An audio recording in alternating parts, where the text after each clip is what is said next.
The curtain that had slept all afternoon seemed to acquire a pulse when the lamps were turned upon it. It was the old Caxton's house curtain, heavy as a winter robe and the color of a bruised rose. It had a way of taking the light into itself, of making a soft dusk of its own within the theater's formal glow. From the empty stalls it was like a presence. From the stage it was a wall, thick as a muffled command. The play had survived its dress rehearsal, and the play's people, actors, patrons, the fashionable who came to watch the Festival of Polish, were being received on the set, which had been contrived into a kind of salon.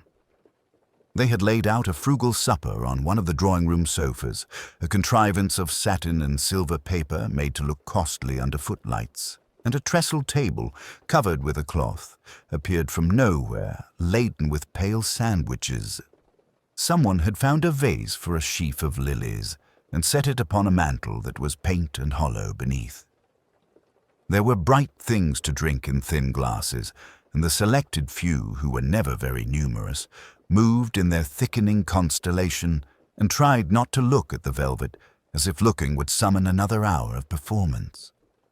Lady Honoria Davenish, whose money hung behind the production like good damask, stood not far from the prompt corner, where the marked script lay and a pencil rolled now and then towards the edge and was pushed back. She was a tall woman, careful of her weight, dressed in black with a curious green clasp at her shoulder. She had the useful habit of listening with her head slightly inclined and her mouth composed, so that she could appear to consent or to refuse without speaking. Her secretary, Miss Lydia Pym, was somewhere behind her, the sort of quiet, slender person who disappears at arm's length and reappears with the right thing, as at present, a rap, a match, a name. "You're satisfied?" Lady Honoria asked the playwright, with an air that made satisfaction a matter of taste rather than achievement. Arthur Gerald, who had written the thing in a large house in Chelsea that had been his father's, and who had only recently learned to feel grateful for evenings like this, lifted his face towards the chandelier that was a fake, but glittered all the same. "Satisfied? Yes," he said, and then, carefully, "as nearly as one is." His wife, Isabel, slender and apprehensive, attended to her gloves. "It was very good," she murmured, as if the phrase were fragile. They were all very good. They, Lady Honoria's clasp glimmered. "We hope for audiences who will say, 'You.'" Isabel flushed. Miss Pym appeared and took her glass without being asked, exchanged it for water, and melted again into the dimness.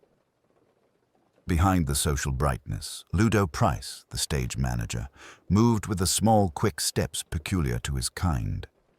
He had a whistle round his neck which he had not yet thought to remove, and a pencil behind his ear.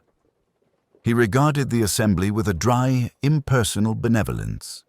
It was his stage, and therefore his party, and their champagne was tempered by his sense of direction. "Don't lean on the mantel, Mr. Sloane," he said without looking, so that Crispin Sloane removed his elbow with a guiltily practiced motion. Crispin, who had been handsome longer than most men are allowed to be and carried his surviving beauty with an almost moral weight, contrived to appear both chastened and amused. He wore a dark coat that suggested evening without quite achieving it, and when Diana Harcourt, his leading lady, came up behind him and touched his sleeve, he turned with a slight, absurdly tender inclination. "Don't scowl," she said. "It makes you look presidential." "I haven't scowled since 1941, said Crispin. "Price disapproves of my elbows."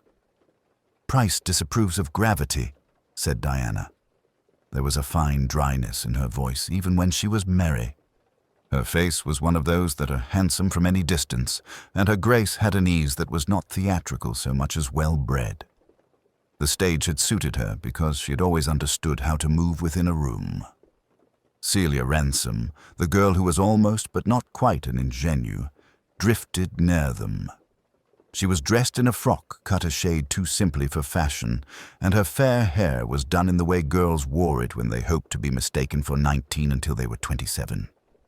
She had said very little during the supper, and now she said, with a lightness that was not perfectly natural, "The second act was better for the cut, wasn't it? One felt it breathe." "It breathed," said Diana calmly, "like a fish, but one grows fond of fish." Celia's colour rose and fell. "Ludo's right about weight," she said. "The safety has to fall before curtain up. It's regulation." "I know all about the safety," said Diana. "I knew the last one. It survived 5 managers and a revolution in comedy, and I've watched it descend like nemesis upon better plays than ours." "The old act drop's been taken in hand," said Felix Mallory, the designer. He had been hovering near the French window that opened upon the painted terrace and peering at his own sky as if it had been executed by someone else. "We've had the runners filed and the weight adjusted. It goes down like a sigh now. You mustn't malign my mechanicals." Felix was a dark man with a thin, almost beautiful face and a capacity for taking offense that he wore like an accessory. Paint had insinuated itself beneath his nails and would not be persuaded away. He spoke to Diana with an intimacy that sounded harmless and was not. "Your sky looks tired," said Lady Honoria, who had glided forward with her water in its wafer-thin glass. "It seems to me we had more colour last week." "It's the curtain," said Felix. "It eats tone. I told Lionel so." Lionel, Fons, the producer, heard his name and arrived, smiling like a man obligingly smiling at a portrait of himself. He was thin, beautifully dressed, and his dark eyes conveyed sympathy to those who had not asked for it. "Everything eats tone at the Caxton," he observed. "We are ravenous. You are all marvellous. We will be more marvellous with an audience. Gerald, your blunt instrument of a scene is a little less blunt now, thanks in part to Lady Honoria's insistence." Gerald stiffened imperceptibly. "I accepted Lady Honoria's preference and made the cut." "Part of the joy of backing a play," said Lady Honoria, "is its encouraging capacity." She turned to Isabel. "Is your maid with you?" "Maudie," Isabel said, bewildered. "No, Maudie's Diana's dresser. Oh, we've only Mrs. Keat at home." "Of course." Lady Honoria had not mistaken. She had merely reminded. She had that peculiar form of courtesy. The actor who played the butler in the second act, an old man called Trotter who had never been a butler and never wanted to be, looked at the sandwiches with a kind of contempt. "Cooked ham," he said to no one. "On paint." In the wings, without drawing attention, Mr. Toller, the Caxton's house steward, stood and observed with the blank benevolence of a cathedral verger. He had a narrow face and grey hair cut almost to a line, and he wore his good suit without guilt. When one of the selected few reappeared suddenly behind a tormentor and said, "You," as if discovering an inconsistency, Mr. Toller smiled with his eyes and took the empty glass from their hand. There was a slight flurry at the prompt desk. Ludo paused halfway across the stage and turned. "Where's my pencil?" he demanded. It had rolled again and, this time, slipped. Something made the faintest, most domestic of sounds. A tap, like the touch of a spoon, and the pencil was heard no more. "Let it go," said Lionel. "It will feel neglected if we rescue it." "Rescue your own props," said Ludo, but without much heat. He moved to the long velvet and touched it. To all who saw him, it looked like an affectionate tap. To those who knew, it was a test. He watched the top edge for the whisper of movement that would show a hitch and saw none. From the auditorium, Sir Peregrine Blunt, once a general, still a figure, began to applaud them because applause seemed expected and would put their nerves in order. He had in tow his married daughter, who had a profile like a cameo, and a much younger husband, who regarded the scenery as if it had offended the army. They took their sandwiches and drank their bright drinks and were pleasant to everyone. Sir Peregrine said, raising his voice to Carrie, "If one must be indoors in June, one might as well be indoors at the Caxton. It has the charm of an expensive mistake." "Thank you, General." said Lionel with the gratefulness he reserved for a gentle insult. "You'll tell your friends." Sir Peregrine looked at Celia Ransom with the old soldier's admiration for the young and pretty, and perhaps for their fragility. "We shall tell our friends you are very winning, Miss Ransom," said Celia. She smiled. "My people used to breed horses in Shropshire. We gave it up to breed actresses." "Not you," said Diana, without looking at her. The talk, then, shifted to the small particular. One glass and another, the absence of cigarettes, the fatigue of tights, and the way the new girl's voice carried past the fourth row. Gerald wandered to the edge of his set and almost stepped into the darkness. He recoiled, as from cool water, and stood with his hands in his pockets, listening. From the stalls the house smelt faintly of dust warmed by old electricity. Up where the flies cut out the light into bars, someone moved, and the shadow moved with them, and Felix Mallory looked up reflexively, his expression intimately discontented. "Felix," Lionel said, very soft, "you're not to talk to her tonight." "Which her?" said Felix. "Either of them. You know how it unfastens you." Miss Pym, with the wrap again, looked past Lady Honoria to the girl by the French window. Celia had removed herself from the immediate conversation and was considering the roses painted outside as if they were, in fact, breathing, and might continue to do so if only she stayed still. She lifted a hand and touched the fake handle of the fake door without opening it. "Miss Ransom," said Lady Honoria, mildly, as one might speak to a very good child, "come and be admired near the real air." Celia turned obediently. "It's very pretty," she said. "It looks almost as if one could step down." "God forbid," said Ludo in time-honored tone. "We've mended that step twice." The little star of laughter ringed them and settled. It was at this gentle point that a small incident occurred which no one, for the moment, noted as peculiar. Crispin Sloane, aware suddenly of the absence of weight in his pocket, tapped his breast and frowned. He turned to Diana. "Did I leave my case in your room?" "In mine?" Diana raised an eyebrow. "Forgive me. Habit." "Maudie," he called, and the dresser, a square, cheerful woman with clever hands, appeared as if she had been waiting for her cue. "My cigarettes in your coat, Mr. Sloane," she said, and passed him the silver case with a speed that was almost prophetic. "Ah." He handled it, hesitated, and returned it without opening. "Presently." Maudie's eyes flickered, not at Crispin, but towards the table, and then across to the far wing where Mr. Toller had gone. They were the eyes of one to whom rooms tell their own stories. She vanished again, as if she had been a movement in the curtain. "It is almost as if one could hear the theatre listening," Isabel Gerald said, not to anyone in particular. She was pale, and her hands were folded, as if the thing were a living place that has taken it all in and is waiting to see whether we deserve to be believed. "That," said Gerald, smiling down at her, "is rather my territory, my dear, and we never do." There was no more than a thread, and yet it drew attention to itself, a change in the light. It steadied, brightened, and then, subtly, returned to what it had been. Only Ludo, with his eye for the electric, glanced up quickly and then down again, assured. Behind him, close to the velvet that made its own weather, Mr. Toller reappeared and spoke in a voice that seemed to be pitched lower than any other man's. "If you please, Mr. Price, Mr. Betts asks me to say the safety will be lowered for the demonstration. We thought to do it while the company's still here." Ludo checked his watch. He rubbed his forefinger along the seam of the velvet. "Now, we'll frighten them." "It is that," said Mr. Toller without irony. "But the law is the law, sir." Lionel glanced about with injured patience at a law not made for producers. Lady Honoria's mouth made that small movement that was almost either agreement or refusal. "No harm," she said. "It has its own thrill." "Just as we are," said Ludo. "Stand clear, if you please. I don't want a chorus of contraltos when the trust runs."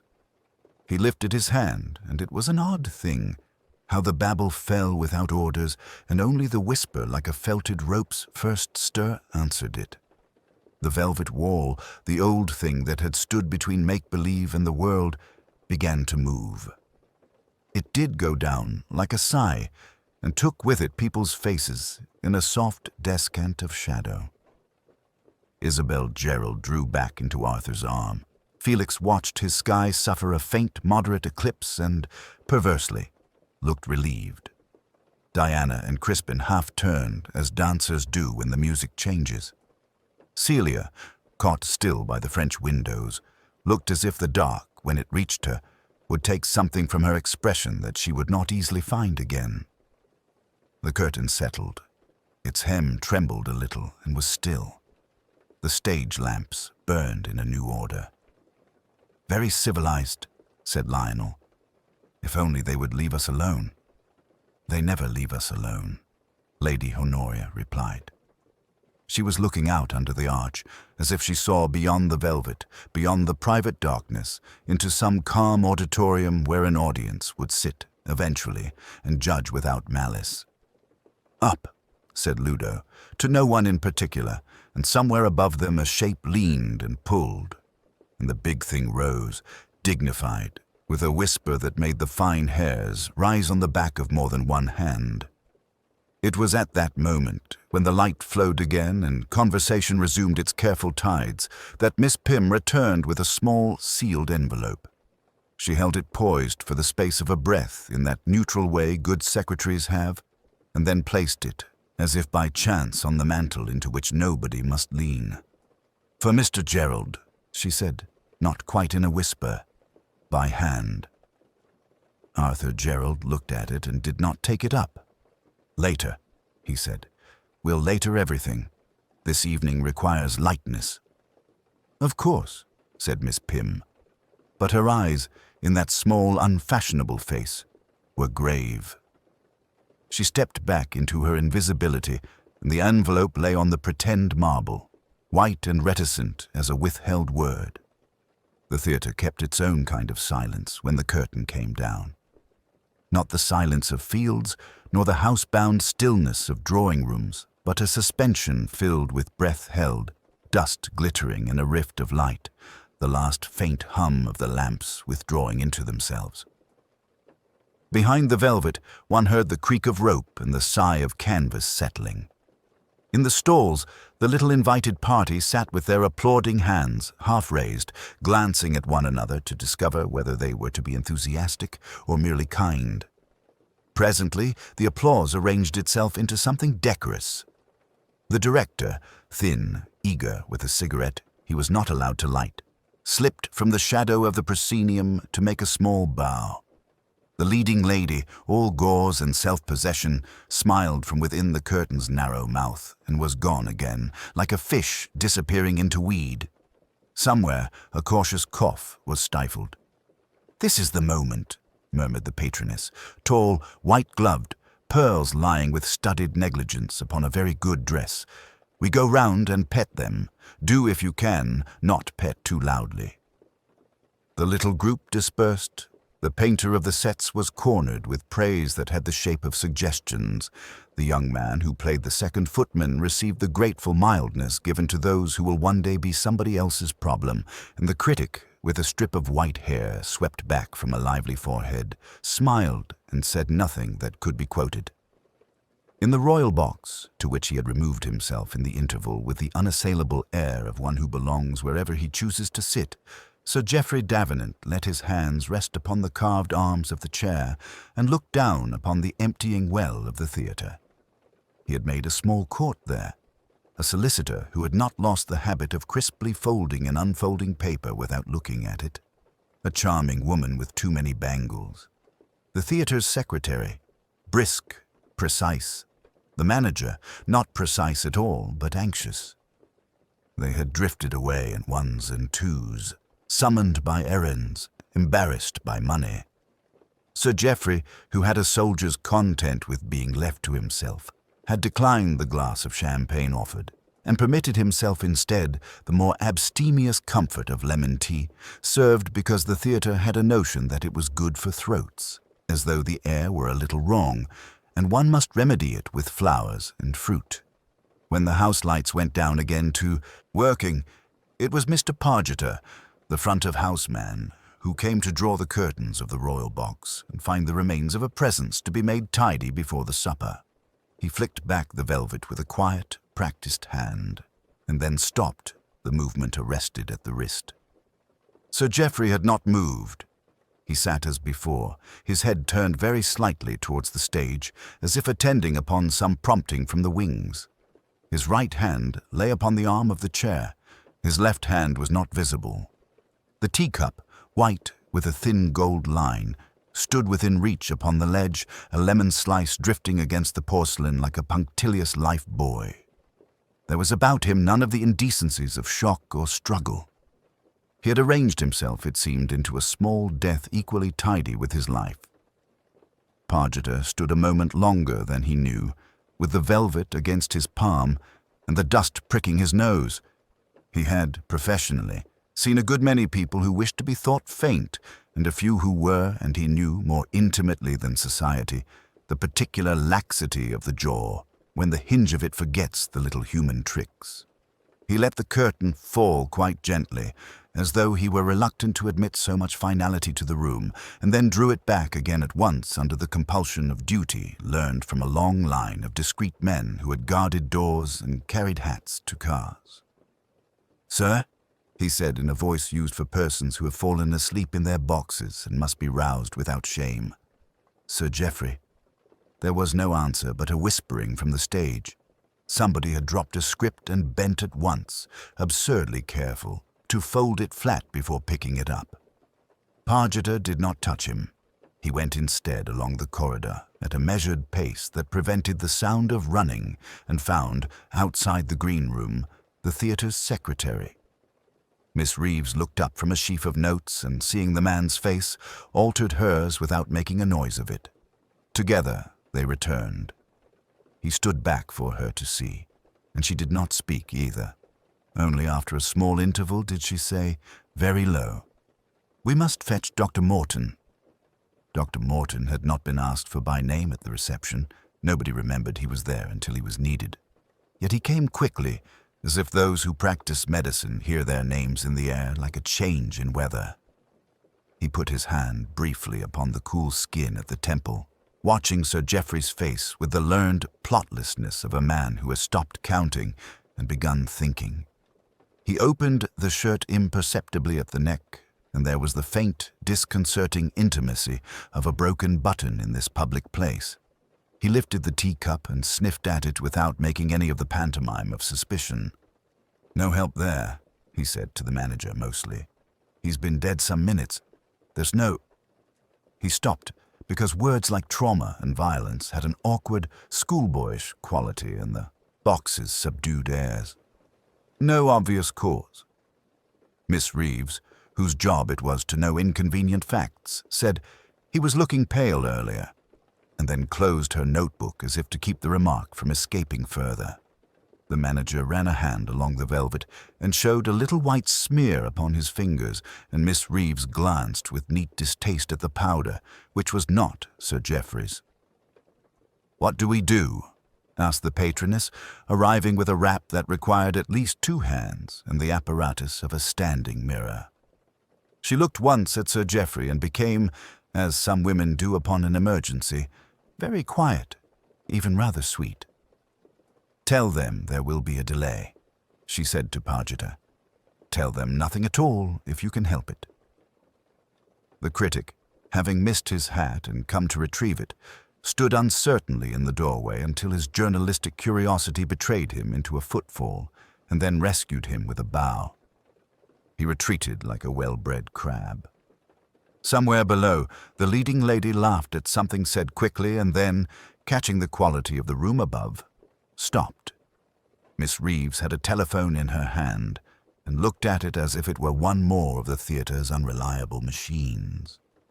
"We must inform the police," she said to the patroness. who nodded as if to acquiesce in the inevitable without taking the initiative in ordinariness. Dr. Morton put the cup down carefully upon the ledge. The lemon slice had made a small yellow print upon the china that would, one imagined, wash off at a touch. "Ask for the yard," the patroness added, as though she ordered fish. "They will know whom to send." Pargeter drew the curtain at last, openly now, and went to stand at the head of the stairs. The theatre breathed around him, deferring the news as long as it could, and the velvet swung slightly in the air, a soft pendulum marking the seconds until the quiet would be given a name. The theatre had the hushed air of a church after matins. The lingering warmth of presence, the faint breath of incense substituted by dust, paint, and extinguished electricity. A single lamp, what the stage folk called the ghost light, burned upon its spindle at center stage like a votive, keeping company with the vast, dark hang of the house. Alleyn, with Fox a discreet shadow, entered by the stage door. The doorkeeper, a taciturn man with a tidy ledger, rose with the gravity of one accustomed to bad news arriving on the hour. He placed the keys on the counter as though they might object to changing hands. "Mr. Mace?" Alleyn said. "Yes, sir. Nothing has been moved since last night. Miss Lanyard's orders, sir. She knows about not touching." "She would," said Alleyn, and his voice carried that mild appreciation which, in him, seldom failed to draw confidences later. They crossed the stage. The light caught upon the frayed edges of the crimson tabs and discovered a small chaos neatly contained. A basket of props with a folded railway timetable, a pewter tankard marked Act 2, a cluster of extinguished sconces now dulled with grease paint. From the flies, a rope hung like a measured line on a drawing, its end whipped and beautifully coiled. Someone's pride lay in that coil. Miss Lanyard awaited them by the call-board, a spare woman with an unyielding mouth and hands that might have been carved expressly for the management of small objects. The white chalk of the schedule had smudged under someone's sleeve where half-hour 7 jarred the eye against the realized fact that there would be no first night. "You're Inspector Alleyn," she said. He inclined his head. "You kept everyone as you found them." "I don't keep actors, Inspector. I keep times. They were told to go home. I sent the boy for a doctor and asked Mr. Totter to telephone the police. They did neither quickly." "The boy?" "Stagehand. Billy. He is 17 and took the back stairs 2 at a time, so his evidence will require subtraction, I expect." Alleyn allowed himself the ghost of a smile and moved past her into the green room.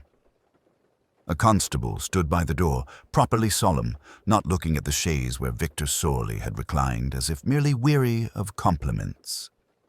The theatre's doctor had come and gone. The police surgeon waited, punctual with his unruffled presence. "We shall be finished with him directly, Inspector," he said, "if you wish to see him as he was." "Thank you, Curtis." Alleyn stood, hands behind his back, and looked. The effect was disquieting in its restraint. Sorley's head had fallen to one side in a pose the actors called profile 3/4, the better to show a line. His mouth was manageable. One hand lay upon a fold of velvet. Someone had thrown a theatre cloak over his knees against a draught. The other, long-fingered and moisturized, like a man who valued his effects, was turned palm up as if considering a phrase he would never speak. A glass stood on the little table, a flute, thin as a whisper, with a colorless damp marking the level to which he had drunk. Fox shifted, a quiet bulk in tweeds. Alleyn's eyes moved. The tray with 2 other flutes, one inverted, one upright. A decanter which in rehearsal ought to have contained cold tea but now held something clearer. A saucer with a lace of ash, too fine for Sorley's taste. A telephone with a receiver replaced not squarely but at a slant that suggested interruption, not haste. On the chaise cushion, the velvet showed a dent just above the bolster, as if an object had rested there briefly, heavy enough to make notice, but not consequence. "Bitter almonds?" Curtis murmured, almost apologetically. "Perhaps," said Alleyn. "Perhaps something more ordinary." He crossed to the fireplace. lukewarm. They had kept the room comfortable for their conviviality. A program draft lay face down on the mantel, its corner marked with a crescent of moisture. Someone had set a glass upon it and then thought better. The signature L. Pargeter appeared on the reverse, struck through in 2 places. "Was Dr. Pargeter here last night?" Alleyn said, turning to Miss Lanyard. He read proofs and left them. He objected to some adjectives.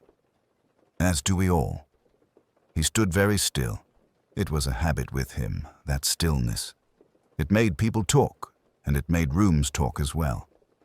The green room had a subdued vocabulary, the prudish arrangement of chairs returning to the geometry someone approved of, a scattering of white lily petals from a bouquet now banished to the corridor, the faint, persistent perfume of Parma violet. He rubbed his forefinger lightly along the arm of the chaise and acquired, not dust, but a small smear of that same violet. The dressing-room perfumes traveled in this place like whispered reputations. A step in the corridor, not the tart clip of Miss Lanyard, but a measured, ornamental progress. Lady Sybil Hart came in, her face composed to its appropriate degree of feeling. She did not hurry. She had known the stage in her youth as a patron knows it. At a safe remove, like an interesting country one does not quite visit. "I thought," she said, and not to Alleyn particularly, "that it might be as well for someone to stand in for Mr. Sorley. There will be calls." She looked at the chaise and then looked, carefully, away. "I shall sit in the manager's office." "Mr. Totter is there," Miss Lanyard said, and received a glance that put her in her place and also, it must be said, reassured her that someone had taken charge of something. Alleyn bowed a fraction. "Later, Lady Sybil." He followed her departure with his ear only, and then walked to the call board. Against the chalked names, the times of arrival and disappearance had been added in a smaller, different hand. Miss Lanyard's. A neat ritual lay in those numerals. When rituals are broken, they make unusually audible sounds. Rupert Ashe, who liked to be late in order to be chidden publicly, had signed in early, 6:15. Camilla Davenant, punctuality itself, was written in at 6:58 with a little question mark Miss Lanyard had, without realizing it, employed. Iris Swithin, the debutante, had not signed at all, but her name had been vicariously inscribed with a vague and an arrow. "Miss Swithin," Alleyn said, as if asking where a misplaced prop had gone. "Her chaperone fainted," Miss Lanyard answered. "She assisted. She's very young and has very good manners. It makes for delays." "The ghost light," Alleyn said, looking through the open door to the stage. "Was it in place when you left?" "It was, Inspector," said the constable unexpectedly, "though not where I'm told it usually goes. I set it center, as we always do, sir. It had been brought downstage left." "Brought," Alleyn repeated.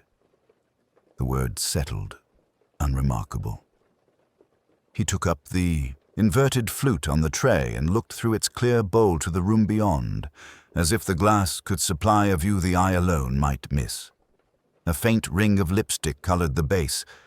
No, not lipstick, a trace of carmine grease. An actress's mouth would have left a tidier signature. He replaced it and, with a gentle finger, nudged the telephone receiver so it sat squarely. "I think, Fox," he said, "we shall ask Miss Lanyard for her call of the half-hour, Mr. Mace for his recollection of the comings and goings, and Mr. Totter for the key to the spirit cupboard. We will do it one at a time and not in any order that makes sense." Fox made his contented, undemonstrative rumble. Alleyn's eyes returned to Sorley with a look that the living, more than the dead, might have found uncomfortable.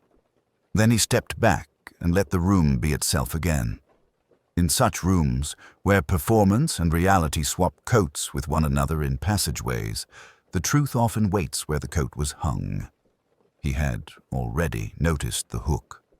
He would not yet reach for it. Alleyn chose the manager's office because it was a room with a memory for paper and not for panic. A ledger, even an ornate one, is less excitable than a chorus.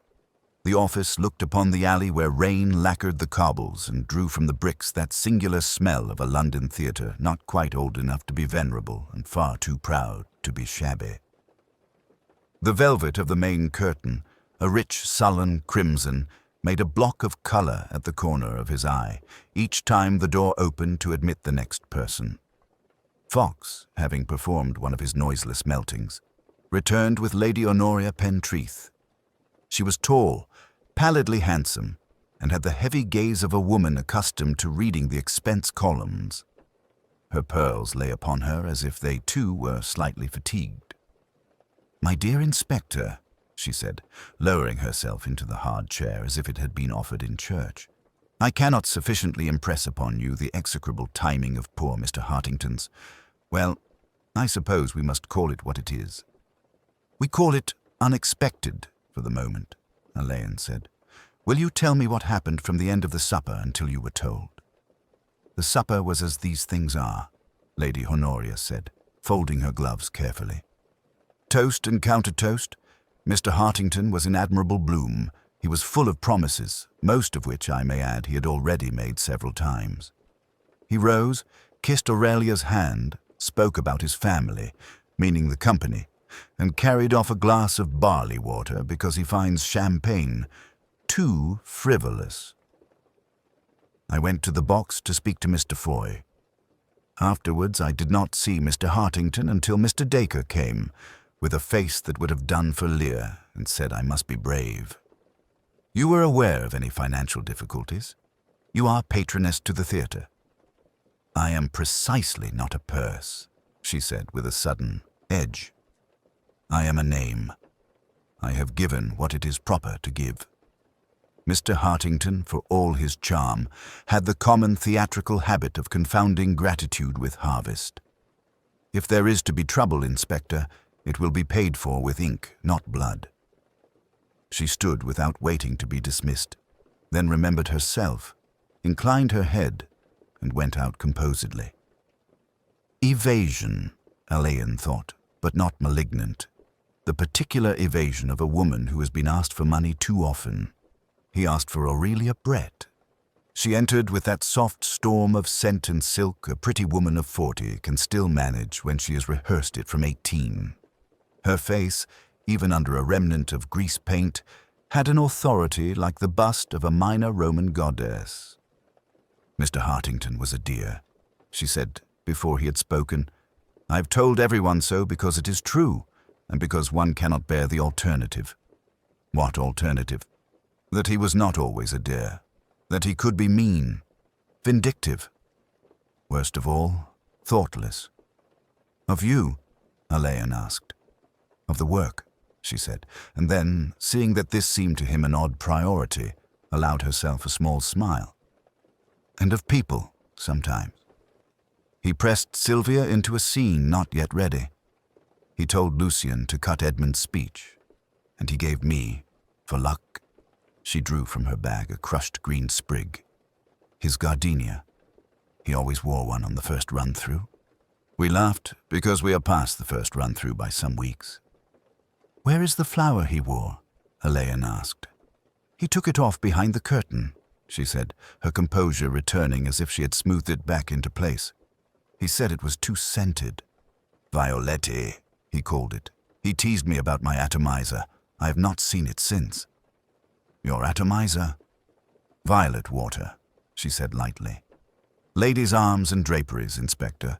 The house takes on old dust otherwise. Mr. Hartington was very particular about smells. He let her go and sent for Lucian Dacre. Dacre's pallor was theatrical but not feigned. One felt he was always a little pale and used it like a card. He stood instead of sitting, as directors do, and watched the room with the eye of a man recasting a set. We quarreled, he said in a tone stripped of interest. If you do not hear that somewhere early, everyone will accuse you of protecting me, and you will be cross.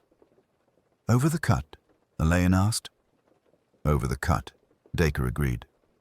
Edmund's speech bored Mr. Hartington. Mr. Hartington's phrasings bored Edmund. I told Mr. Hartington that if he wanted pantomime he had better send to Drury Lane, and he told me, very sweetly, that it was his money and his theatre, and, if necessary, his curtain. His curtain, Alleyn said. He had a superstition about it, Dacre said, almost with a kindness. He liked to put his hand over the velvet seam before a first audience came in. He said it felt like a living animal. He did it tonight for luck. It makes no sense, Inspector, but then few of our devotions do. And after the quarrel? I walked off my temper along the corridor that stinks of lilies, Dacre said. Aurelia's flowers. When I had made my little peace with vanity, I went behind the velvet to find Mr. Hartington sitting as if he were listening to an aria no one else could hear.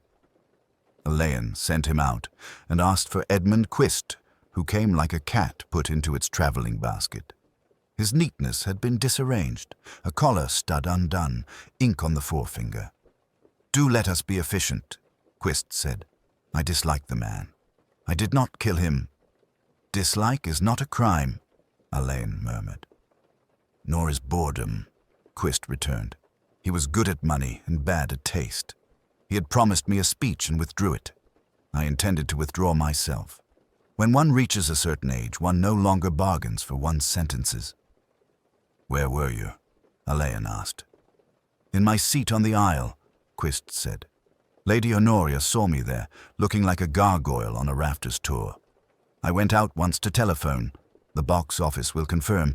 No, Inspector, I do not smoke. Yes, I drink coffee. No, I did not touch his barley water. There is a limit to my symbolism." He went at last, leaving a faint sense of something withheld, not from craft, but from contempt. Fox, from the door, said, "Young Miss Lascelles is in a taking, sir." Sylvia Lascelles came in with the abruptness of a girl who has not yet learned to separate entrances from arrivals. She was very pretty in the way of white violets, an obvious prettiness, fierce as youth always is when it pretends to be nothing but gentle. "They'll say I was with him," she burst out, "because he promised me my chance, that's all. He said he would speak for me to Mr. Dacre. He didn't do anything. He was kind." "Did you see him behind the curtain?" Alleyn asked. Her fingers worried the ribbon at her throat. "Only for a moment. He told me not to be nervous. He said, 'Touch it, for luck.'" She looked up suddenly. "Like in a church, Inspector. I don't think that's wicked, do you?" "No," said Alleyn. "I think it is very much like in a church." She swallowed. He had changed his flower. I noticed that. It was funny because I thought the other one had suited him better. "What other one?" "The one Aurelia gave him," she said, and then flushed. "I shouldn't... Oh, I'm so foolish. I only mean that later it looked smaller, not so white." When she had gone, there remained, as there does after a recital, the shape of sounds. Alleyn looked at the rain, at the ledger, at the somnolent velvet through the half-open door. Evasions, all of them, but none crude. He had the sense that something in this theatre had been transformed by a very small alteration of a very ordinary ritual. He rang for Fox. "Jarvis next," he said, "and Mr. Phipps. The house knows how things are done." Fox nodded. "Very good, sir." "Let us see," Alleyn added, more to the velvet than to Fox, "what the curtain will permit us to know." The stage door, with its narrow pane of glass and a brass slot for letters, wore the patient, rather melancholy look of a place that exists to be waited at. Beyond it, the alley lay like a cupped hand for rain, holding the faint, steely light of early morning. Alleyn, with Fox at an oblique distance behind him, lifted the latch and entered. The small lobby smelled of dust and polish. A newspaper lay folded on the counter beside a ledger. Mr. Purvis, whose thin hair retreated in a gentlemanly way from his domed forehead, stood up with that gentle, unmistakable deference particular to old servants. He had put on his jacket and looked as if he would go home and sleep in his armchair, but some inward sense of order kept him within reach of the bell. "Inspector," he said. "Good morning, if one can put it so." "One may," said Alleyn. He glanced at the stained mug on the hob where the kettle simmered. "You keep vigil like a monastic." "It's quieter," said Purvis, which was true in several senses. "I shall be wanted when Miss Peril returns." "She's coming back." "At 10, she said. "There'll be a call. The press," Purvis added, and lowered his eyes. It was his way of advising that his own opinion of the press was respectful, complicated by an affection for routine. Alleyn looked down at the ledger. It was beautifully kept in a neat copperplate hand that was Purvis's pride. Names, times, purposes, each entry a small ceremony. "You mind?" Alleyn asked. Purvis did not mind in the least, but he did take up a pen as if to balance the impropriety. The entries for the previous evening were duly set out. Livia Harcourt arrived 6:30, left at 11. Peter March, similar. Sir Alistair Vane arrived 7, left at, here Purvis's pen had blotted slightly, left at by arrangement. Julian Pole's name entered with habit, had no leaving time. "I put that in the morning," Purvis murmured. When I knew." "And Miss Peril?" "Miss Peril left at 20 to 12. "I can't rightly say she left," he added, and flushed with his own exactitude. "She went to the switchboard, you understand. She sees to the blacks and the board when we're done. She has her ways." "Her ways," Alleyn repeated, not without interest. "And the wardrobe?" "Mrs. Ransom and her girl went at 11. The girl early." "Miss Ruby?" "Ruby?" "The dresser, sir. 18, if that." "There was a tray," said Alleyn, and glanced at the corner where the remnants of a tray stood. A plate, a silver pot from which the theatre's milkman would not approve. A cup with a lipstick ghost. Another with a small brown tide mark. "Who made it?" "One of the flymen fetches the water," Purvis said with a sort of apology. "Mrs. Ransom likes her tea at the quarter. Mr. Pole—" His mouth tightened. "Beg pardon. Mr. Pole took his in the green room. And last night?" "The same." Purvis lifted his gaze to Alleyn's. It was a look of significant caution, like a man taking a button-hook to a delicate button. Except he had it after his note with Sir Alistair. His note, their notes, Purvis corrected himself. Mr. Pole and Sir Alistair's. They would pass them like a penny dreadful under the curtain or what have you. "Advisories," he added, and the pen in his fingers lay still as a thought. Fox coughed into his glove. "You noticed who carried them?" "I was on the bell," Purvis said. He had not answered, and yet he had. "Thank you," said Alleyn, and left him looking at the ledger as if it would soon require a new line. The wardrobe room was warm and nearly dark. A window high up admitted the day in a pale rectangle across a rack of dinner jackets. Mrs. Ransom, a plain woman in a cardigan that had once been pink, sat with her hands folded on an empty lap. The ironing board at her elbow bore the neat apparatus of her trade like a tray of surgical instruments. "They're in shock," she said without being asked. "Actors are, I mean. They don't take it the way other people do. They're too used to being told, and one can't tell them this." "You've been with them long?" Alleyn asked. 13 years if you count the war years at the palace, which I do and yet don't." She looked at him, evaluating his dryness and finding it acceptable. "There's a way you'll want me to answer, and I'll try to do it." He smiled. "There's the way you will answer, Mrs. Ransom." "Mr. Pole was particular," she said. "He had his methods. He'd have his jacket altered up to the minute he went on, if it served him. And he wouldn't have a seam near his wrist where the sleeve shows when he points. 'Mrs. Ransom,' he'd say, 'if there's to be a revelation, it's better done with a hand than a mouth. You'll understand me.' I think I do." He had his tea from the green room like the rest. Only sometimes he would have a nip to it, put in when the boy wasn't looking. He called it a nerve. She looked down. "I never saw him do it last night." "You were here at the time?" "I was basting Miss Harcourt's bodice. The hooks weren't holding." She paused, and then carefully. There was a mark on Mr. Pole's wrist. We thought it was where he caught himself in the rostra. It wasn't the rostra. Who said so? No one said so, sir. She folded her lips. But it wasn't the rostra.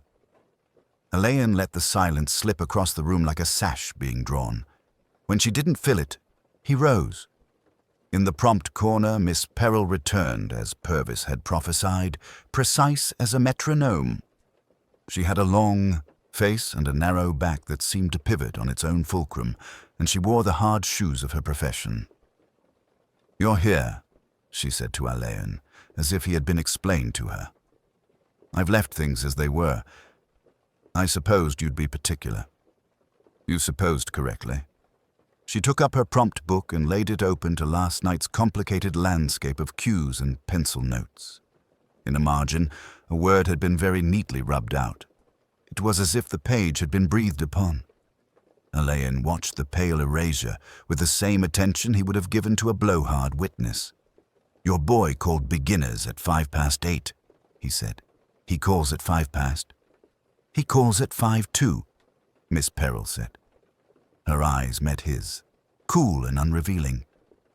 "He was late. He was spoken to. There was confusion in the flies." "And you?" Alleyn asked. "Were you content with the run?" "I rarely am." Her mouth softened. "We would have brought it right." Mr. Pole understood ritual. He understood that if you keep the ritual, the rest comes by itself. "And last night?" She closed the book. "Last night, something in the ritual was wrong. I shan't be the first to say so." "You may be the first to say what?" Alleyn returned.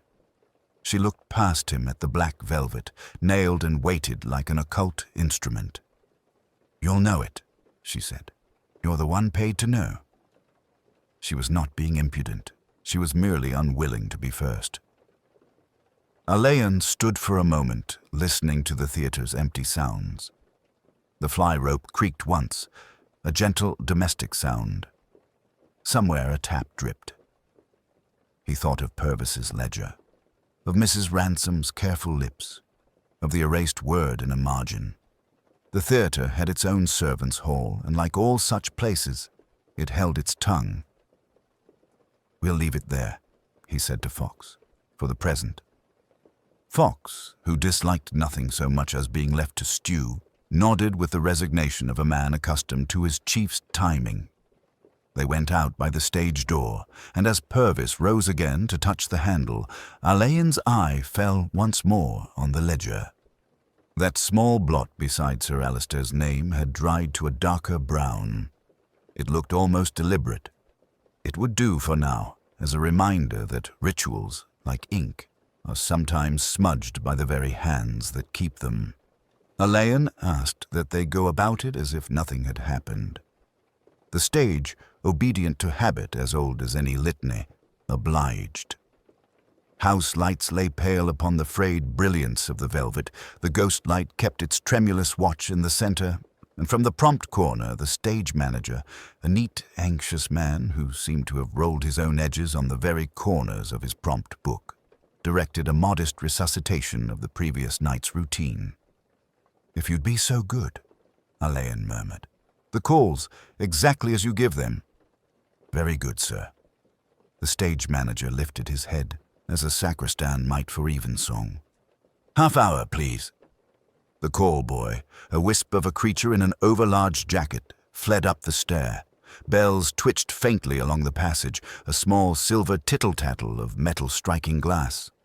It seemed to Alleyn that the building itself had memory, and found some low comfort in the return of the little noises that belonged to it. "Quarter hour, please," came in due course. Alleyn stood at the prompt table. He did not touch it.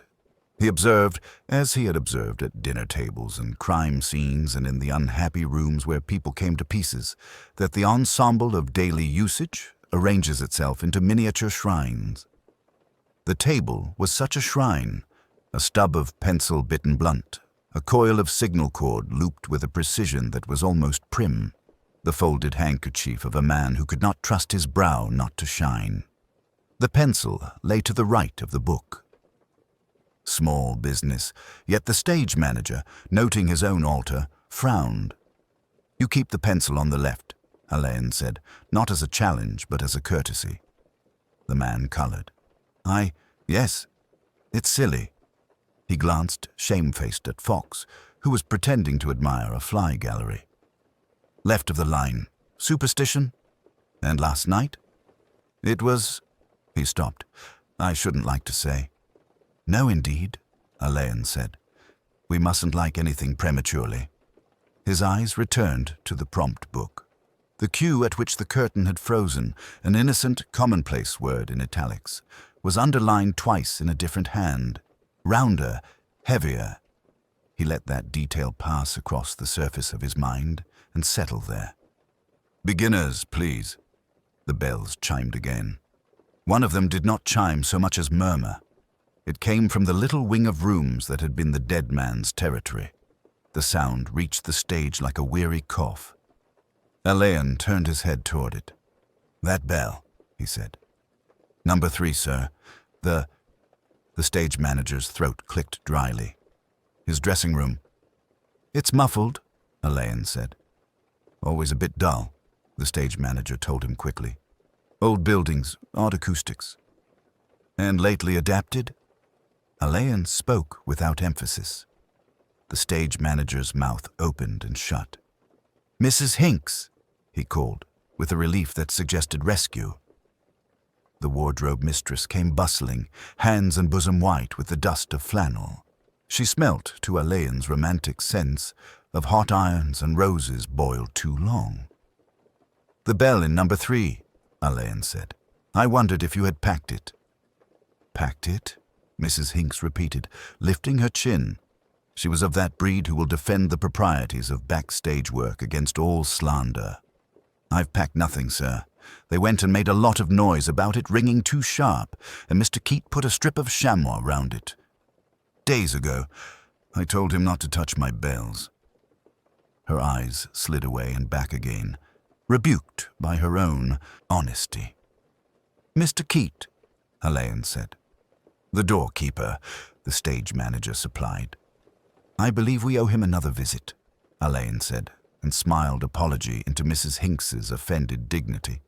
He was careful not to ask her when the chamois had appeared, because she had already told him without intending to.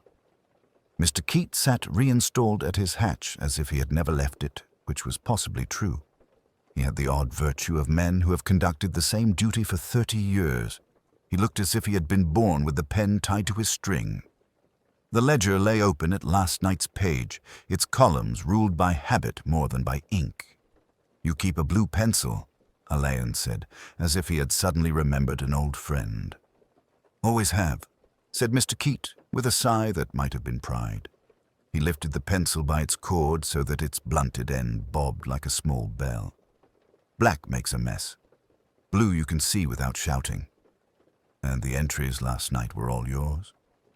"I don't let no one else poke in my book," said Mr. Keat, affronted. "It's my book." "Quite." Alleyn leaned on the little ledge and attended to the page. Blue check marks led neater stitches against the names. There, midway among them, an entry stood in ordinary graphite, a middling hand, careful as if in imitation. The time recorded had carried its own small comfort to someone in the building last night, and perhaps now sat with chill heaviness. "Your blue lapses," Alleyn said, and moved a finger very slightly above the graphite name. "How odd." Mr. Keat's ears reddened. He looked past Alleyn as if the stage had called him. "I took a turn down the passage when Mrs. Hinks cried out. Someone must have reached in." He flapped a hand. "People don't understand about books." "No," said Alleyn. He turned the page under his palm. On the reverse, the pressure of the pencil had left ghost ridges that read a different minute before it had been corrected, a time earlier than the one that had made its way to the surface. He did not look up. We must forgive their ignorance. When he went back out onto the stage, the ghost light persisted, patient as a votive. Alleyn stood with it, a quiet fellow celebrant, and then noticed, because he had seen it unconsciously, a dozen times already. A faint ring in chalk drawn on the stage floor. It marked where the ghost light stood at night. The iron base now occupied almost, but not quite, that circle. It had been nudged half a foot toward the prompt side, very likely by anyone who wished a shadow to fall differently across the wing, or by someone who could not bear the circle out of true. He left the possibility alone where it lay, and watched dust maze the beam. Fox came to him without disturbing it. "Anything, sir?" "Only what people do when they aren't thinking that they're doing it," said Alleyn, which is where the truth very often sits and waits. He looked once more toward the passage with its dutiful bells and heard again that smothered cough. "We will let them rehearse," he said, "and afterwards, Fox, we shall have our little talk about times and signatures. Nothing urgent. There's no need to alarm anyone." By morning the theatre had put on its grey face. The boards were shuttered in a staleness of dust and damp velvet. The gilt of the boxes had dulled, and the stage itself lay with the melancholy of a room that has been left after a quarrel. Alleyn, who had no superstition about playhouses but treated them as one treats drawing rooms with odd acoustics, crossed the prompt side passage with Inspector Fox at his shoulder and paused outside the Star's dressing room. A constable, quiet-footed as any callboy, stood aside for them. "Brooke asked if you would see him, sir," Fox said.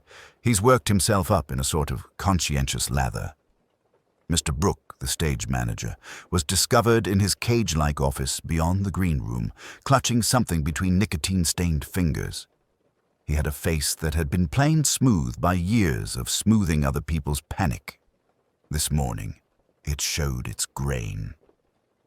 "I wouldn't have troubled you, Inspector," he began, "but I thought, between the thing itself and the timing, well, here it is." He spread upon the desk a single sheet of paper. Alleyn did not immediately pick it up. He looked first at Brooke's hands, at the desk's burnished groove where a ruler had passed too often, at the Remington typewriter whose ribbon was a shade too pale, and then at the paper. The handwriting was rapid and feminine, one of those expansive scripts that suggest freedom while being curiously non-committal. It ran, "Mr. Brooke, please consider me withdrawn for the present. The part should go, as discussed, to Miss Drake. Do not make a scene of it. Destroy the atomizer. It's unlucky. I.A." "It was under my door," Brooke said. "I came in at 9. I'd locked up properly last night, after you'd gone through with your men.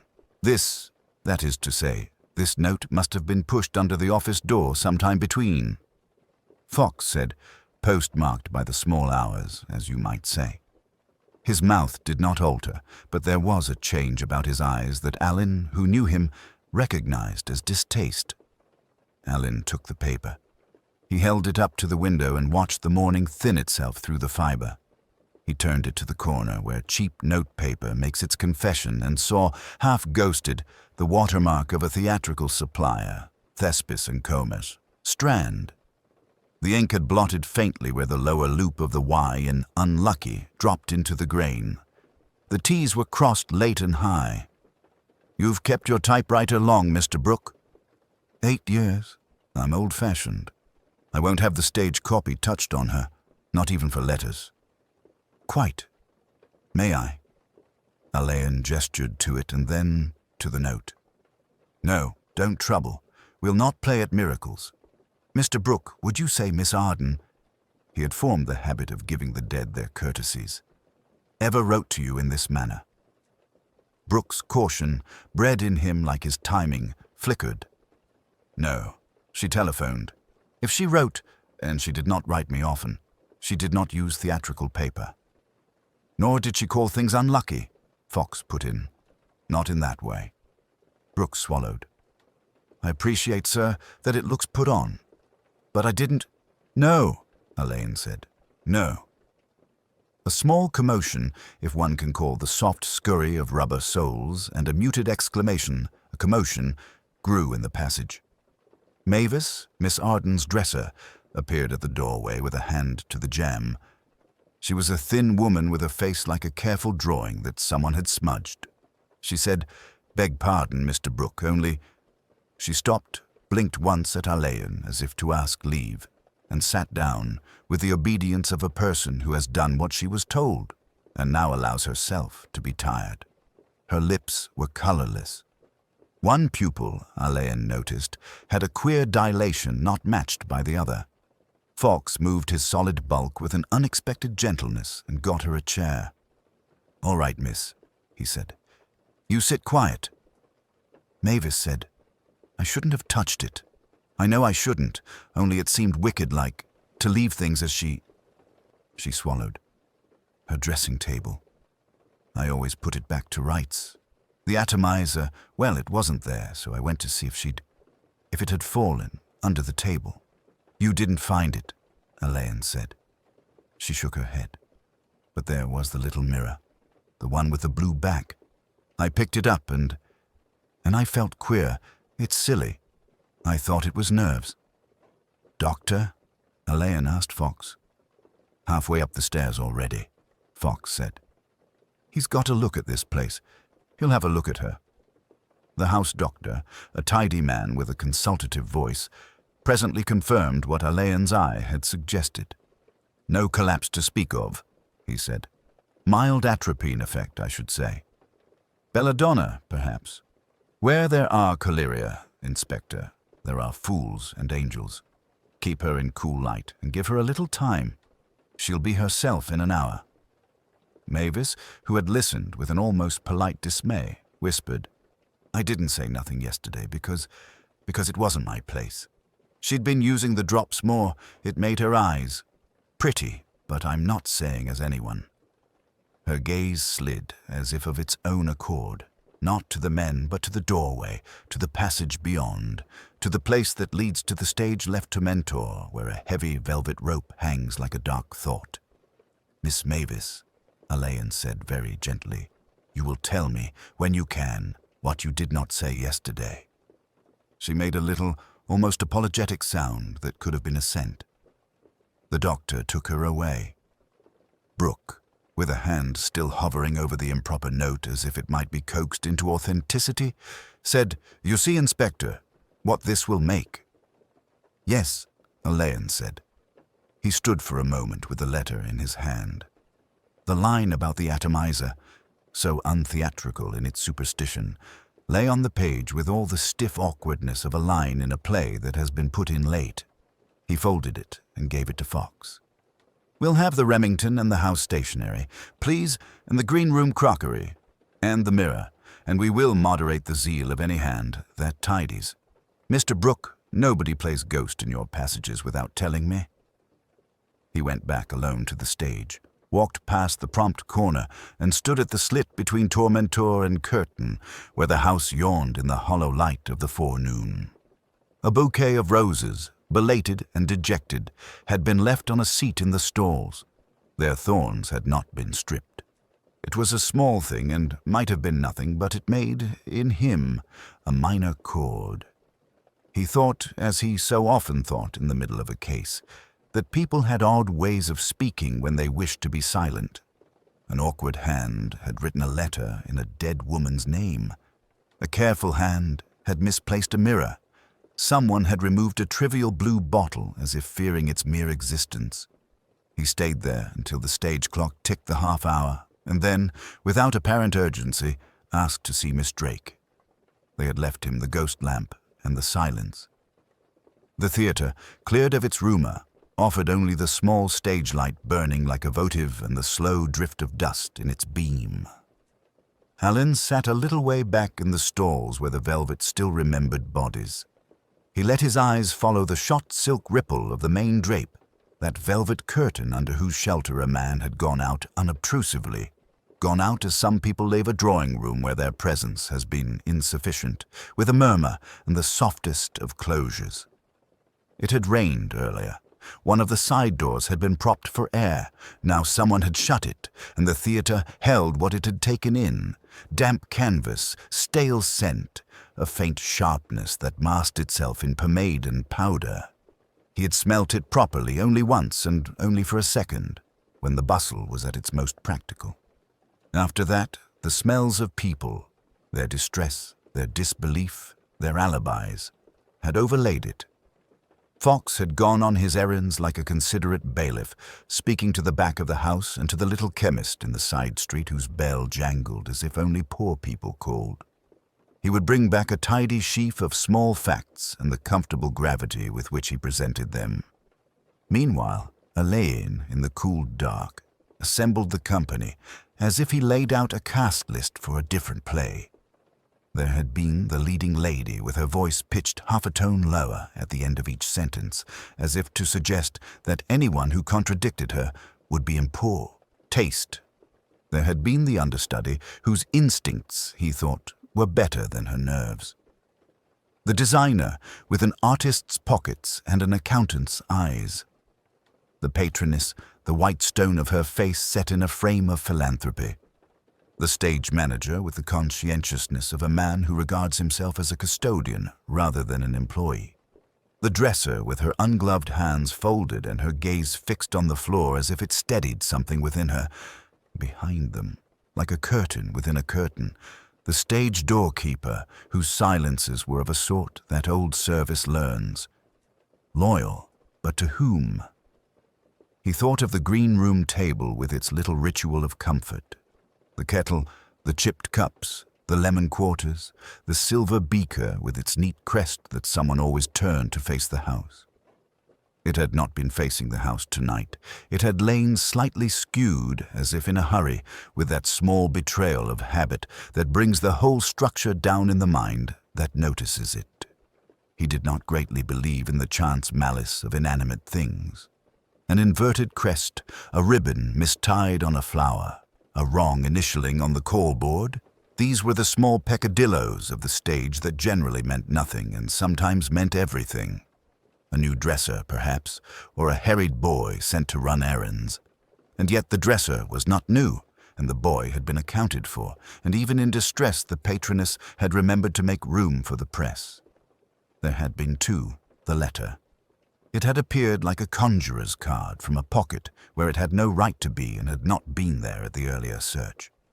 It had the brisk impersonality of office paper and the tremulous self-possession of a forgery that does not quite know how to be itself.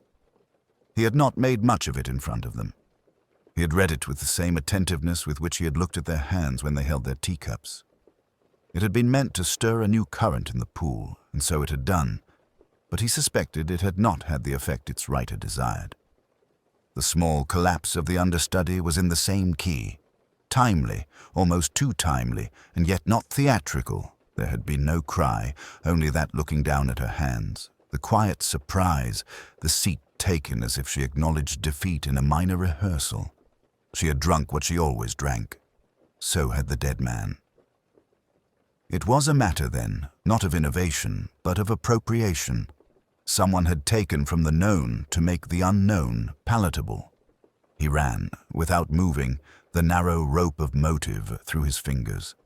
Vanity, fear, money, the compulsion of a temperament that cannot abide a threat to its order. He did not think hatred was the word. Not in this polite company. It was not a heat that burned, but a chill that excluded. One might poison, he thought. For the same reason, one sent a note to say one could not attend a dinner because one's schedule had become inconveniently crowded. He stood, because the lamp made a conceit of his reflections, and went up the aisle.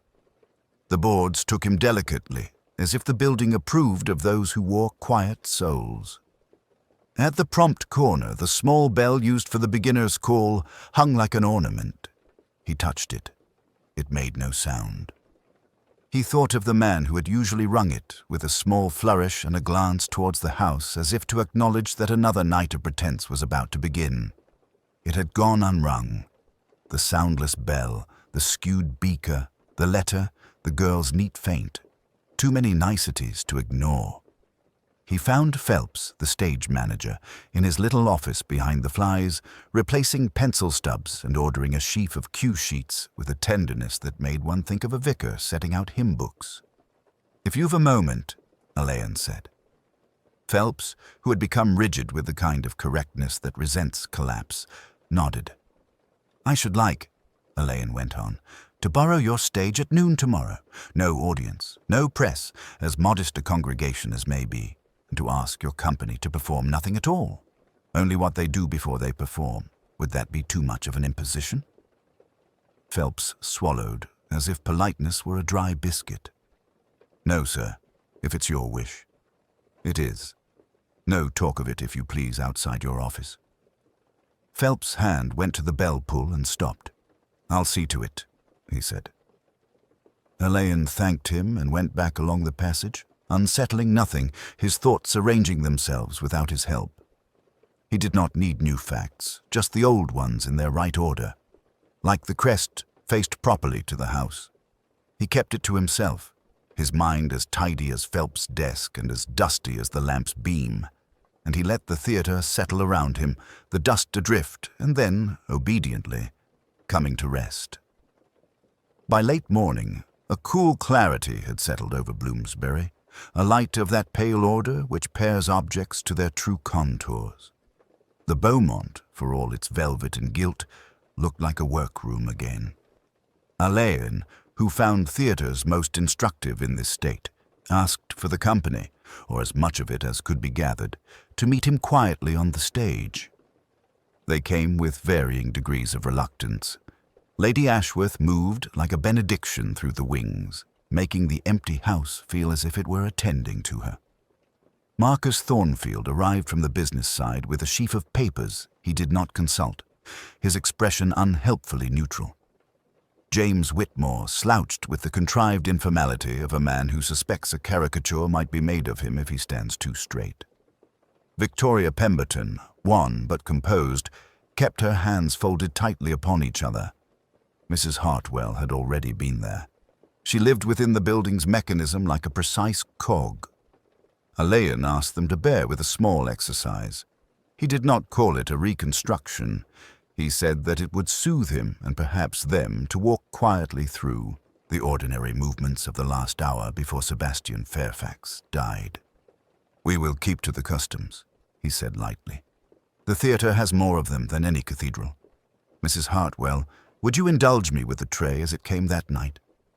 Mrs. Hartwell, who had anticipated this, produced the Beaumont's discreet silver, no flamboyant ostentation in their rituals, arranging porcelain cups, a covered pot, the lemon slices in their little glass dish that refracted the dim light as if it were water. She placed, without glance, a chipped earthenware mug beside the porcelain. "Mr. Fairfax's," she said. "He'd not be parted from it. Province tour, he'd say the tea tasted truer." Her mouth made a small, uncommitted line, and she added, after a breath too long, "He took the lemon of late." Alleyn nodded as if that were merely domestic. "And the key to the wardrobe room, who had charge of it?" "I do," said Mrs. Hartwell promptly. "On the ribbon. It does not leave me." She patted her waist, then stilled, save that it hung on the hook for a few minutes. The admission lay in the air with the lemon scent. James Whitmore shifted, impatient and perhaps betrayed by his own imagination into restlessness. Lady Ashworth's gloved hand tightened on her bag. Marcus Thornfield looked at the mug as if it had presented an invoice. "How did it come to hang there?" Alleyn asked without emphasis. "I left it," she said. "There was a call from the electrician about a fuse. I have nothing to add." Her eyes met his, and he saw the fierce loyalty of the long-employed, that complicated personal morality in which devotion and silence make a braid. "Of course," he said, letting it slide. "I'm grateful." He turned to the little group. "If you will place yourselves where you were at 7:45, we'll keep voices down. There will be no speeches." The stage, accustomed to the measured nonsense of rehearsals, accepted this odd choreography. James upstage left, where he had paced and murmured a soliloquy to an unlit box. Victoria near the lamps, where she had warmed her hands and gone through a small sequence of gestures. Marcus at the prompt corner, making notes in the air. Lady Ashworth at the edge of the scene, poised to depart, but detained by some final remark. The tray waited, its domesticity incongruous amid scaffolding and flats painted for someone else's illusion. Alleyn took out the leather notebook and rested it on the tea table. He did not open it. This, you know, was valuable to Mr. Fairfax. He saw too much with it. We have not found the last pages I should expect to find from the day before he died. Papers fall out of such things so easily in theatres. If anyone locates them, I should be obliged. It was almost nothing, and because it was almost nothing, it drew their eyes. Lady Ashworth looked away first. The muscles at the angle of her jaw made a brief notation. James's gaze clung, flared, and then detached with a show of boredom too complete to be convincing. Marcus, whose life was in contracts and receipts, revealed a quick, acquisitive attention that he masked under an administrative cough. Victoria watched the mug. "You knew his habits," Alleyn said to none of them in particular. "How he came for his tea? Put his gloves there." He touched a costume rail, hung his overcoat there, spoke to whom he needed to speak. One cannot put poison into a man's day unless one knows where the cup will be. "Inspector," Lady Ashworth said, with the soft authority that stands in for rank, "this dwelling on theatre's little ways is distressing. The man is dead, and whatever he saw fit to scribble about us is the business of the grave." Alleyn inclined his head. "I will not pursue the distressing. Perhaps we might talk in your box later. I promise you a minimum of disrespect." A small coolness passed through the group at that, for private conferences are a form of hierarchy. He allowed them to disperse. At the wings, he paused beside Mrs. Hartwell. "May I borrow you?" he said, "for 2 minutes. The hook that received your key. How high is it exactly?" She took him to it, a modest nail set just above the level of her shoulder. It bore the small dent that repeated use makes. There was a handkerchief under it, she said unexpectedly. Folded as if to catch the key. I threw it to the laundry. It seemed untidy. "A man's?" "A lady's," she said. "Cambric, with a crown. I should not like to speculate what it meant." She looked stubbornly into the middle distance. Alleyn thanked her and left her there, rather more fixed than he had found her.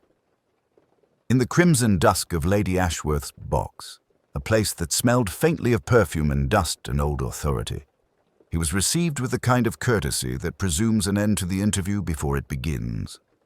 "You are anxious to spare us theatre folk," he said easily. "How conscientious. To the point, then. You were with Mr. Fairfax in the half-hour before he died. You disapproved of him professionally and, if I judge personally. You were seen near the wardrobe corridor." She did not startle. "I have long supported this institution with my purse and my presence. I'm not accustomed to being reconstructed." "No one is," Alleyn said. "Tell me one small thing, then, to satisfy my curiosity. Who taught Mr. Fairfax to take lemon in his tea?" She hesitated, and the pause, graceful though it was, told him more than any confession. "Somebody must have," she said at last. "It is increasingly prescribed by doctors, for nerves." "Doctors," Alleyn murmured. "How practical." He rose as if their business were completed. "I shall ask you, Lady Ashworth, and Mr. Thornfield and Miss Pemberton and Mr. Whitmore to join me in the green room at 5. There is a matter I should like to set straight, and it will be kinder if it is done without an audience." "Is it a scene?" she asked, with a trace of distaste. "I cannot bear theatricals in life." "No," said Alleyn. "It is merely an arrangement." He left her with that and crossed the empty auditorium where the dust motes turned slowly in the quiet light. At the stage door he paused, considering the little square of cambric with its crown, the dent in the wood beneath the hook, the chipped mug, and the inexorable logic of habit. The theatre drew in its breath again for 5 o'clock. Morning came to the Beaumont with the indefinable hush of an empty church.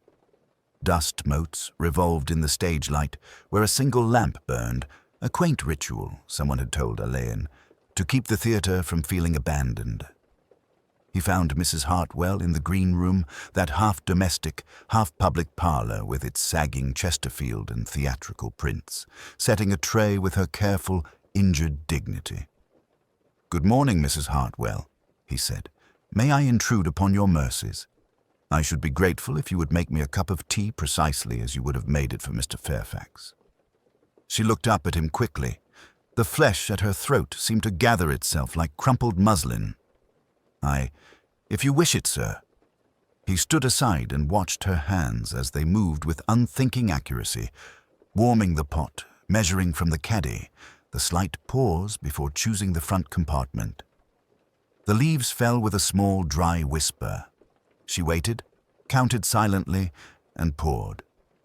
Only then did she glance at him, almost in apology. "You do it without thinking," Alleyn said, not unkindly. "A ritual, like the half-light on the stage." "Rituals are the only things that don't change, sir," she said. "Not when everything else does." "And the mint?" he asked idly. "Where is it kept?" Her hands flinched. "The mint is in the back compartment." "But Mr. Fairfax took it when he was harried. He said it quieted his mind. The others take proper tea." "Miss Pemberton." She stopped. "Yes?" said Alleyn. "She likes it strong." "Assam. It steadies her voice. I've never known her to drink mint. She says it tastes like chemists' pastilles." Alleyn let the silence extend. "On the afternoon Miss Pemberton was unwell. Who prepared her tea?" Mrs. Hartwell's eyes dropped to the tray. "Sir, I'm only a poor woman. There are matters that are not for you to tell to policemen." His tone was very gentle. "I believe you know the difference between gossip and truth. You know the shape of the truth by the way people break their habits." Her mouth opened, closed. "Mr. Thornfield told me to sit down and rest. He said I looked done in. He took the tray himself to Miss Pemberton." She swallowed. "He said mint would be soothing." "Did he indeed?" Alleyn moved to the caddy and lifted the back lid with a finger. The faint, clean scent rose to meet him. "And the day Sebastian died?" Her hands worried the edge of the tray cloth. "On that day, Mr. Fairfax took his own. He was in a state, sir, after Lady Ashworth had been sharp. He asked me for the mint, and I gave him the key. Mr. Thornfield had the key the week before for the stock take, and I forgot to put it back in its place. That was my fault. I asked him for it, but he said he'd hand it to me later. She bit her lip. "I don't say he did anything. He's a good gentleman to the theatre." Alleyn inclined his head. "Thank you, Mrs. Hartwell." He took up his cup. "This is exactly right." He found Marcus Thornfield at the back of the stalls, staring up at the stage with his hands clasped behind him. In the morning emptiness, his neatness seemed more pronounced, as if the man were held together by his own fastidiousness. He turned when Alleyn's step sounded on the faded carpet. "Inspector, you frighten away sleep," Marcus said with an attempt at dryness. "Have you discovered our ghost?" "I think I've identified the draft it favors," said Alleyn. "You were kind to take Miss Pemberton a tray. Not your habit." "One likes to be of use," he said. Mrs. Hartwell was exhausted. "She tells me you chose mint for the lady." "It soothes," Marcus said. "Everyone knows that." "Everyone except Miss Pemberton, perhaps. She disapproves of it." A fractional pause. Marcus's eyes flickered up towards the box where Lady Ashworth sometimes sat like a carved figurehead and back again. "We were none of us ourselves," he said. "You cannot expect a man to remember the vagaries of a young actress in such circumstances." "Quite," said Alleyn. "I shall ask you and the others to join me on the stage in half an hour. Nothing dramatic.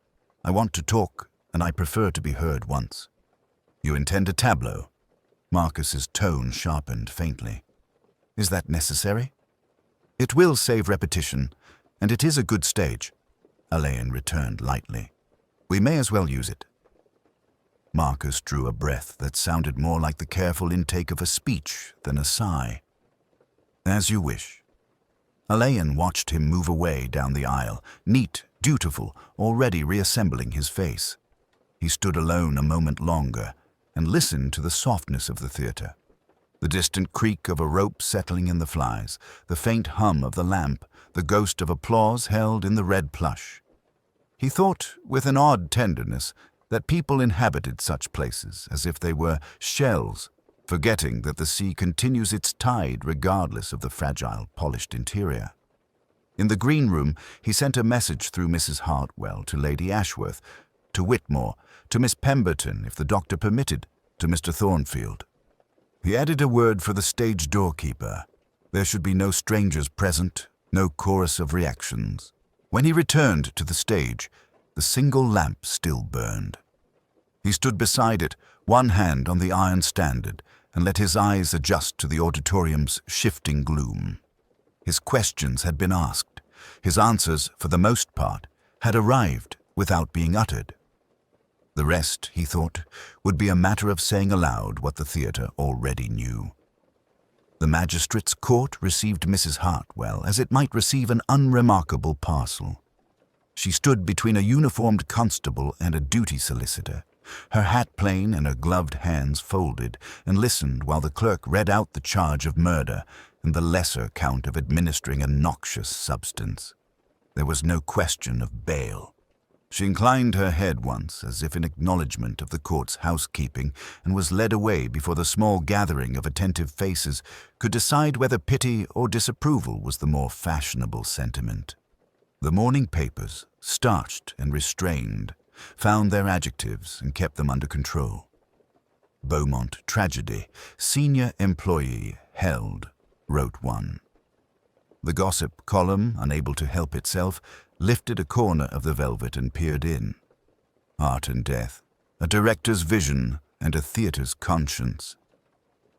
Alleyn read both with that mild expression which concealed his own reservations about the apportioning of blame in a world that mistook motive for melodrama. By noon, the theatre had returned to its rituals with the obstinacy of a house that had seen worse and refused to be moved from its accustomed habits. The ghost light burned at center stage. Someone had drawn a neat tape line along the proscenium's edge. The notice board carried in Mr. Thornfield's careful hand a typed announcement: rehearsals suspended, wages honored, the company to wait further instructions. He had signed it with a firm black flourish that did not quite conceal the tremor underneath. Alleyn found Lady Ashworth in the dim privacy of the Beaumonts' royal box. She sat upright, her gloves immaculate, her gaze fixed on the empty stage as if it might, by a trick of will, summon back the years when theatre was unambiguously elevating and patrons were thanked rather than questioned. "It is intolerable," she said, in a voice whose composure made the word more powerful than any outcry. A woman of service dragged through the public courts, the newspapers making a meal of it. "Inevitably," Alleyn replied. "The public will dine on anything that promises both virtue and scandal." She turned very slightly. "You will not persuade me, Inspector, that this was a crime of malice. Blind devotion, perhaps, misplaced loyalty. We have bred that loyalty, some of us. We have demanded it." "Quite." He allowed the silence to take its own weight. "Loyalty is an unforgiving master. It leaves the disloyal with a clear conscience and the loyal with a rope." Her mouth tightened. "If a discreet fund were established, quietly, to ensure her comfort in prison, it would be unbecoming to abandon her." "That is not a matter for me," said Alleyn, "but I commend the instinct." He left her with the stage and its small, extinguished world and went down to the dressing-room corridor, where Victoria Pemberton, pale and workmanlike, had contrived to be practical about a situation that did not admit of practicality. A cup of barley water, a scarf at the throat, the resolute air of someone who knows she has not died and must therefore contrive to live. "Inspector," she said, with a gentleness that had learned restraint, "they tell me the rehearsals are suspended." "For a time," he said. "Do you intend to remain with the company?" "I never intended to do anything else," she answered, and the smallest flicker crossed her face. "Only, One does learn what one's intentions are worth. James Whitmore appeared at her shoulder, too early, too ready, the guardian of propriety who had not yet understood that propriety had departed. "Victoria," he said, formal to a fault, "I've spoken to Thornfield. If we mount the constant wife instead, the season might be saved." Victoria looked at him without looking. "Saved," she repeated. "Yes, thank you, James." Whatever else might have been said between them was left unsaid with such precision that even the walls, accustomed to overhearing, grew tactful. Marcus Thornfield himself came upon them, neat, grey, determined. "Inspector," he said, "you'll be pleased to know we shall cooperate with the Crown in every respect. The house will close for a fortnight. After that—" He glanced at the stage door, where telegrams were already being slid under the crack with the persistence of ivy. "You see how it is. The seats will fill. They always do." "The irony is not wasted," Alleyn observed. "No." Thornfield's careful smile did not reach as far as it needed. "Nor is the loss." The small routines, deprived of Mrs. Hartwell, made a faint, uncertain sound. Keys lay on her old ring like a set of discarded notes. Ellen, the younger dresser, took them with a gulp and a nod and went to see about the hems. Phelps, the night watchman, set his lamp with a touch that acknowledged, without claiming, inheritance. In the props room, someone polished the silver-handled bell that had once summoned Cass to places. It gleamed with unseasonable brightness. Toward evening, a letter came from Mr. Thornfield, square hand, unadorned. He read it at the office window while Alleyn stood by. It contained, it seemed, nothing dramatic. Apologies itemized, possessions to be distributed with the simple fairness of a woman accustomed to accounts, one sentence for Lady Ashworth, gratitude discreetly phrased, and a line for the young Miss Pemberton that asked for the return, when it could be managed, of a lace collar Mrs. Hartwell had mended and admired. Thornfield folded the letter and placed it in a drawer that already held the theatre's small collection of amulets against mischance. "She has asked for work even in her parting," he said. "One cannot help noticing." "One notices." Alleyn agreed. Outside, the fog, which had come early, pressed its face against the tall windows and peered in. The ghost light burned on, mild and stubborn. In its circle, the stage looked newly swept. It was. Ellen had gone round once with a mop, set it to rights, and closed the door with a firmness that was almost respectful. The house, having witnessed a kind of justice, prepared itself for what comes after justice, which is not quite peace. Alleyn, at the threshold, paused. There remained, he knew, something to be said, not to the court or the papers, but to himself and to the idea of a theatre that could produce both beauty and its precise reversal. He let the velvet hush rest around him and did not disturb it. The night, with its slow considerations, would do the rest. By late afternoon, the Beaumont had entered its final suspended interval. The workmen's tape had disappeared, but their chalk marks remained like stage directions on the proscenium. A square to be removed here, a cornice measured there. The foyer's mirrors, once conspirators in illusion, reflected only scaffolding and daylight. Alleyn walked through with unhurried step, as if reluctant to hurry the place along to its next incarnation. Marcus Thornfield met him beneath the great chandelier. He looked thinner, the fastidiousness of his dress set at odds with the uncertainty of a man being quietly evicted from a version of himself. "They'll make chambers of it, I suppose," he said. "Or studios. Something modern and sensible." "Sensible things are not always survivable," Alleyn replied. A corner of Marcus's mouth quivered into what might have been a smile. "Quite. I've arranged for the wardrobe staff to be retained elsewhere. They asked in a body that their references should not mention the event." "That can be managed," said Alleyn. "The law requires no more of them than silence, and they have been trained in that art." Marcus nodded, and with a polite word excused himself, summoned away by a solicitor's punctilious cough. Alleyn stood for a moment beneath the chandelier, gazing up at its pendants, which caught the late sun like drops captured at the moment before they fall. He found Lady Ashworth in the royal box, seated with the composed stillness of a figure in a portrait. A folded programme lay on her lap, its cover turned inward, as if the theatre's name had become indecorous.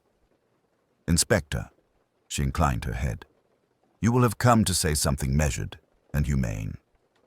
"I hope to," said Alleyn. "Mrs. Hartwell's account included you in a fashion. The Crown won't pursue that inclusion. There is no evidence, beyond her impression, that you asked for anything more than prudence." "Impressions govern our world," she said. "I asked for restraint, for the preservation of one fragile thing in an age enamored of exposure. If I implied action, it was by omission. I shall reflect upon omissions." Alleyn let the silence rest between them. It carried far more weight than accusation. "I shall make certain," Lady Ashworth added, "that Mrs. Hartwell's years of service are recorded where they may temper the record that will otherwise stand. It is the least, and perhaps all, that I can do." "It is not nothing," said Alleyn. When he left her, he went, without quite intending to, along the narrow passage to the wardrobe room. The door had been cleared of police labels. A scent of camphor and tea still lingered like the memory of a conversation. The teapot, returned to its shelf for inventory, wore its little knitted cozy like a cap worn by a penitent. Above the wash basin, a mirror showed his face and, beyond, the familiar geometry of rails and hooks. He stood quite still, a student of the unremarkable. It had been a small thing at first, the spout of the pot always turned toward the mirror, the cups set in a precise crescent, the sugar tongs reversed so that their claws pointed inward. Ritual, he had thought, an old servant's quiet architecture for sanity. On the day of Sebastian Fairfax's death, when he'd seen the photographs, the order had been perturbed, the crescent broken, the tongs pointing out, a slip one might expect in crisis. Yet Mrs. Hartwell, finding him, had been the very image of composure. She would not have slipped. Someone had prepared that tray for finality, not for comfort. There had been, too, the gardener's tin on the high shelf, its new label written in the same careful hand as the mended costume tags, its glue too modern for the cracked paper beneath. A conservator's hand had disguised an intrusion. Added to Sebastian's notebook, where a line had been lightly penciled in a margin, "Tea cures all solitude," and underlined, not by him but by another, the pattern had announced itself. Not evidence for a jury, perhaps. Enough for the truth. He closed the cupboard gently and left the room as he had found it. At the stage door, Victoria Pemberton waited with a small suitcase and a hat one shade too sober for her youth. James Whitmore stood a pace behind, the protective distance of a man learning to be useful rather than gallant. "I wanted to thank you, Inspector," Victoria said. "You were very kind to me when kindness had become a little threadbare." "I did nothing that needed thanks," said Alleyn. "Only noticed what others had been trained not to see." "I'm going to Brighton for a time," she said, "an aunt with a veranda and a bracing view of the sea. After that, perhaps I shall read for a little and come back to the stage with less credulity. Or not at all." "There are other theatres," said Alleyn. "The good ones are not always housed in buildings." James lifted the suitcase. "We'll write, sir, when we've decided to be very sensible or very foolish." "They are close relations," Alleyn said. "Take care of each other." They went out together into a light that had turned the street to pewter. Alleyn remained a moment, listening to the theatre's breath. A draught moved the velvet curtain, setting it to a slow, private motion, as if it sighed. Back in the foyer, he encountered a young man carefully removing the framed photographs of past productions. The glass came away reluctantly from decades of faithful dust. An elderly cleaner, who might have been Mrs. Hartwell's contemporary, watched without remark. When she bent to pick up a fallen screw, Alleyn saw in the gesture a precise echo of the habits that had both sheltered and betrayed this place. Fox would expect a note, facts compressed, conclusions without embroidery. He would write it at his desk, with the theatre's layout still present in his head like a score one can hum without thinking. He would recommend, in measured phrases, that nothing further could be properly brought against Lady Ashworth. He would suggest, without the least hope of being heeded, that some consideration be extended to a woman whose crime had been fertilized by virtues applauded to excess. At the door, he paused. The evening had begun to gather itself. He thought of Mrs. Hartwell at a small table in a quiet cell, her hands folded as if waiting for a cue that would not come. He thought of Sebastian Fairfax's fierce, injudicious faith in exposure, and of the old, guileful magic by which a curtain promises revelation and delivers arrangement. "We make our rituals," he said aloud to the empty lobby, "and then our rituals make us." Outside, a taxi slid away into the dusk. The last poster on the board lifted its corner and lay back again.